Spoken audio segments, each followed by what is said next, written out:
Bah, tout simplement parce que j'ai lu les premiers numéros. Du moins le premier, je ne suis pas sûr que j'avais lu le deuxième, parce que j'ai dû trouver le premier sur le catalogue de Bud Plant, étant donné que c'était plus ou moins le genre de fournisseur par correspondance où on pouvait trouver les comics underground, qui n'étaient pas très bien distribués, déjà que les comics classiques, Marvel et DC, étaient très moyennement distribués. Donc j'ai vu le premier numéro, ça ne m'a pas déplu. Et puis j'ai passé l'hiver 80, enfin pas l'hiver 80, les fêtes de Noël 80 à Boston. J'ai dû trouver le deuxième à ce moment-là, pardon. Et comme je suis revenu en plus de Boston avec un gros chagrin d'amour, ça m'a inspiré à faire une œuvre puissante. Et je me suis dit, je vais pouvoir la placer là, et je l'ai envoyé. Howard Cruz l'a publié, et voilà. Et ensuite, j'ai été publié pendant 5 ou 6 numéros régulièrement. C'est-à-dire que les deux suivants, c'est-à-dire je suis apparu d'abord dans le 3, ensuite dans le 4, qui étaient les deux derniers qu'a fait Howard. Après, c'est Robert Tricto qui a pris. J'ai encore fait quelques histoires, et après, ça a dû être Andy Mangels. Et on s'est moins bien entendu. Il y a une histoire qui, dans la traversée de l'Atlantique, s'est retrouvée brisée en deux, sans doute qu'un postier avait voulu montrer ses muscles en montrant qu'il pouvait casser le carton sur son genou. Il a pu. Donc l'histoire n'est pas passée parce qu'elle n'était pas imprimable. M'a dit Andy, à mon avis, avec un peu de scotch, on pouvait faire des miracles, mais passons. M'a renvoyé les deux parties de l'histoire.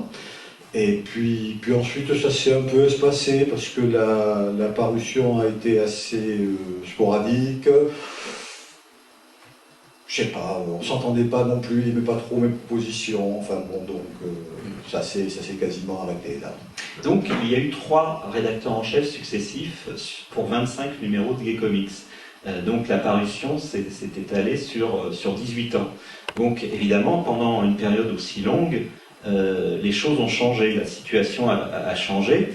Howard Cruz a été le rédacteur en chef de Gay Comics pendant les 4 premiers numéros, et il a quitté après le 4e numéro parce que il devait faire une bande dessinée pour l'hebdomadaire américain The Advocate, qui est le grand hebdomadaire, qui était le grand hebdomadaire américain gay d'information, et cette bande dessinée s'appelait Wendell, et il l'a faite pendant tout le reste des années 80, c'est-à-dire grosso modo de 84 jusqu'à à peu près 89-90, quelque chose comme ça.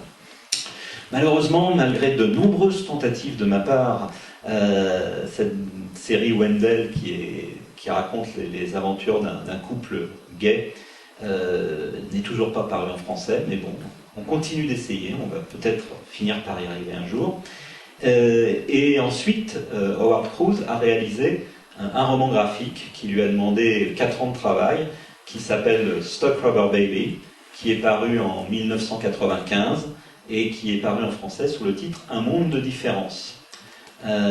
Et donc, pendant tout ce temps-là, évidemment, Gay Comics a continué, d'abord sous la direction de Robert Tricto, entre le numéro 6 et le numéro 12, et un 13e numéro était en préparation, était prêt, et a mis pas mal d'années à paraître. Il y a eu un hiatus de quelques années, et ensuite donc ça a redémarré, le numéro 13 est paru, puis ensuite la parution a repris, mais là on était déjà dans les années 90, et il avait commencé à y avoir d'autres choses, comme par exemple des zines photocopiés, faits par des auteurs qui ne se qualifiaient plus de gay mais de queer, et avec des choses comme Boy Trouble par exemple, fait par Rob Kirby et David Kelly, avec d'autres auteurs, et puis également un très bon fanzine lesbien qui s'appelait O, et puis en fait, dans toute cette période des années 90, on a vu se multiplier toutes sortes d'initiatives. Je dois rappeler aussi que Alison Bechdel commence sa bande Dykes to Watch Out For en 1986 et qui ensuite elle la continue sans interruption jusqu'au début des années 2000 et qu'elle fera ensuite donc le roman graphique Fun Home qui est paru en 2006. Donc en fait Paige, Tim et Abby arrivent plus tard. Tim en particulier arrive donc dans les années, à la fin des années 90. So Tim, you started doing comics in the late 90s, doing self-published comics. So can you explain to us a little about what you did and Sure, I actually started much earlier than that, but it's too embarrassing to show. I started doing comics and published in the university newspaper. Il a commencé à faire des comics à l'université, c'était un petit peu plus tôt que ça, mais c'est un peu embarrassant donc il va pas en parler. So, and then I started self-publishing on a larger scale in the late 90s, and ultimately started self-publishing trade paperbacks, such as my latest ones, Love is the Reason and Trust Truth, which are part of a larger Cavalcade of Boys narrative. And donc il a commencé à s'auto-publier à la fin des années 90 avec la série de Cavalcade of Boys, que vous pouvez déjà retrouver chez les premières parties chez l'éditeur HEO. Voilà. Donc ça c'est les deux derniers qui viennent de paraître. Celui-ci vient de sortir cette année et celui-ci l'année dernière. I also did a webcomic for many years as well, and then along the way have been picked up by other foreign publishers and Marvel Comics, and still one today. Et il a aussi créé un comics sur le web où il y avait plusieurs créateurs et il a travaillé pour différentes maisons d'édition comme Marvel Comics. Et en fait, donc, au départ, la base, je dirais, de l'empire éditorial Poison Press, puisque la maison d'édition de Tim s'appelle Poison Press, donc c'est un comic qui s'appelle Cavalcade of Boys, qui est un soap opéra gay. Donc j'aimerais que tu nous en parles un peu. So I'd like you to explain to us a little about Cavalcade of Boys, the basis of the Poison Press publishing empire.